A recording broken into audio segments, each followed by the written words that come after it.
The name's Fox. Fox McCloud. I'm the leader of Star Fox, an elite fighter squadron established by ex-Cornerian flying ace James McCloud, my father. It all began with the investigation of Venom, an abandoned sector that suddenly saw strange activity. General Pepper of the Cornerian army sent the mercenary group Star Fox, consisting of James McCloud, Peppy Hare, and Pigma Dengar. Upon reaching Venom, Pigma Dengar reveals he was working for the enemy of the universe, Andross. James creates a distraction for Peppy to escape, leaving him to perish in Venom. Years later, his son, Fox McCloud, reinvigorated the team again with the help of Falco Lombardi, Slippy Toad, and the veteran Peppy Hare to take on Andross and finish what James started once and for all. The story is incredibly simple and easy to grasp, since after the intro, the only story bits you get are mission briefs and silly banters between characters. This does add to the game's charm, and you can tell there's a genuine bond between the members of Star Fox. The game's visuals are very good, and due to the fast-paced nature of the gameplay, all the effects that come from the lasers and explosions all make for a visual treat. One effect that resonated with me is when you pass members of Starwolf in your R-Wing during a boss fight. The camera does a slow-motion zoom-in on both pilots. Cinematic instances like that show polish and presentation. Unfortunately, the game's frame rate is not consistent and can be noticeable in some sections of the game. This can be visually jarring, but its larger dips are infrequent. A problem with the sound direction is how voice acting during missions come from the gamepad. If you plug in headphones to the gamepad, it fixes that issue. However, not having the option to have all the voices come from the TV was very distracting. At least the voice acting is very good, and the actors portray the characters very well. You can really tell when a character is being snarky. The music, however, did not leave much of an impression aside from the Starwolf battle theme. Star Fox Zero is a rail shooter with a second screen and motion control twist. The TV view shows your R-Wing with a wider range to see what's coming up ahead, and the second screen gives you a close-up of what's in front of you, allowing for precise aiming. The motion control allows you to shoot in almost any direction you want, but doing this without the second screen is incredibly clunky.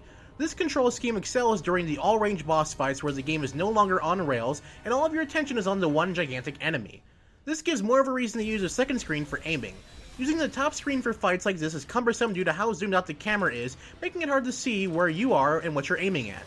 Some bosses require the player to put their attention on both the Wii U gamepad and the TV. There is an option to disable motion controls when you're not actively shooting, but that defeats the purpose of disabling it since the gameplay revolves around you shooting enemies. The controls can really hamper the experience, especially since the game is very fast-paced, requiring a lot of skill and effort to master from the player.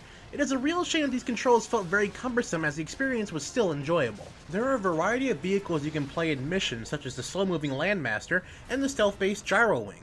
The Landmaster is meant for the ground gameplay where you can break apart terrain and secrets. Sadly, in all-range mode, it controls horribly as turning is a hassle. The Gyro Wing is meant for stealth sections in the game, and its minute robot helper will allow you to find hidden collectibles, open doors, and easily fight grounded enemies.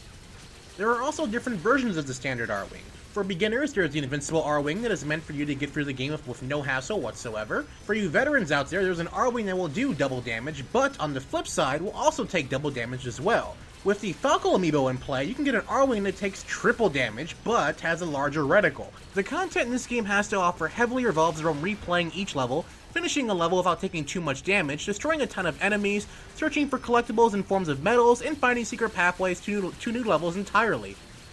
This is the meat of the game as there is no content to experience other than a single player campaign. The only other mode available is a co-op mode where one person uses the gamepad and the other uses the Pro Controller to control Fox's R-Wing. This is just playing through the single-player campaigns though, so it might not offer a new experience to a player that already beat the game. Even when playing through to completion, this is a 10 to 12 hour experience and it left me with an empty feeling wanting more. Overall, Star Fox Zero is good at what it offers and tries to do, but it'll be hard to adjust to the control scheme that it offers. It is also the only control scheme available, so those who dislike motion controls may have their experience be less enjoyable than it could be. And that does it for our Star Fox Zero review. To read a more in-depth and detailed review about this game, be sure to check out our website, thegaminggamma.com. A link will be provided down in the description bar below to the full review. And be sure to subscribe for future reviews and Let's Play videos on this channel. And thank you guys so much for watching, and I'll talk to you all later.